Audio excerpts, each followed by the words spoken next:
আমি মাংসটাকে ভালো করে ধুয়ে নিয়েছি, তারপর ম্যারিনেট করেছি লেবু, গোলমরিচ, হলুদ দিয়ে। আমি 1 ঘন্টা এখন এটাকে রেস্টে রেখে দেবো। আর এখানে আমি মশলা করে নিয়েছি, শিলে বেটে মশলা করেছি। এখানে দিয়েছি আদা, রসুন, গোলমরিচ, কাঁচা লঙ্কা আর অল্প একটু গরম মশলা, গোটা গরম মশলা। আর এই যে এখানে আমি জিরেটা বেটে নিচ্ছি, জিরেটা আমার বাটা হয়নি, জিরেটা আমি বেটে নিচ্ছি। জিরেটা আমার বাটা হয়ে গেছে, আমি এবার তুলে নিচ্ছি। আমার তেল গরম হয়ে গেছে, আমি আলুগুলো ভেজে নিচ্ছি।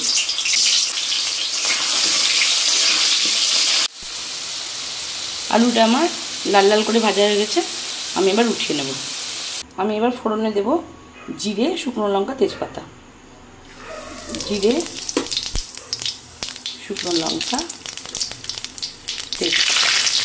আমার ফোড়নটা হয়ে গেছে, এবার আমি পেঁয়াজ দিয়ে দেবো।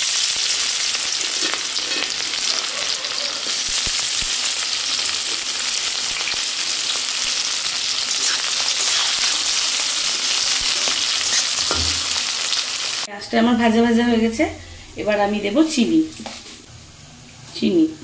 লবণ স্বাদ অনুসার। তারপরে আমি দেব টমেটো,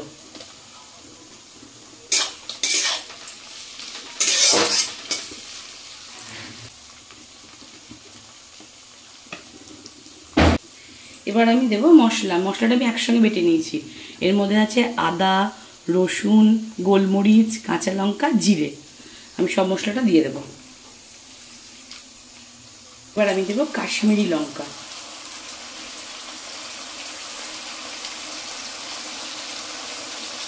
মশলাটাকে আমি ভালো করে কষিয়ে নেব।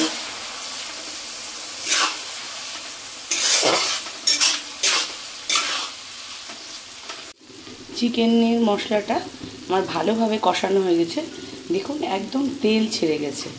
এবার আমি চিকেনটা দিয়ে দেব। যে ম্যারিনেট করা চিকেনটা ছিল, ওটা আমি দিয়ে দেব।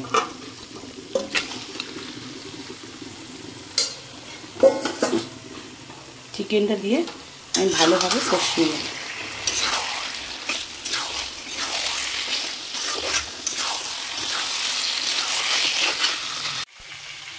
মাংসটা আমার একদম ভালোভাবে কষানো হয়ে গেছে।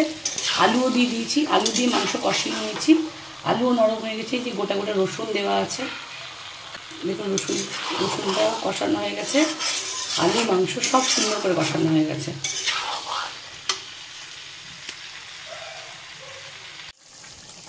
মাংসটা আমার একদম রেডি হয়ে গেছে। এবার আমি গরম মশলা দিয়ে দেবো।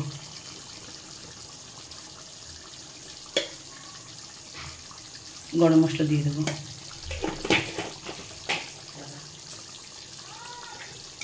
মাংসটা দেখুন কেমন হয়েছে।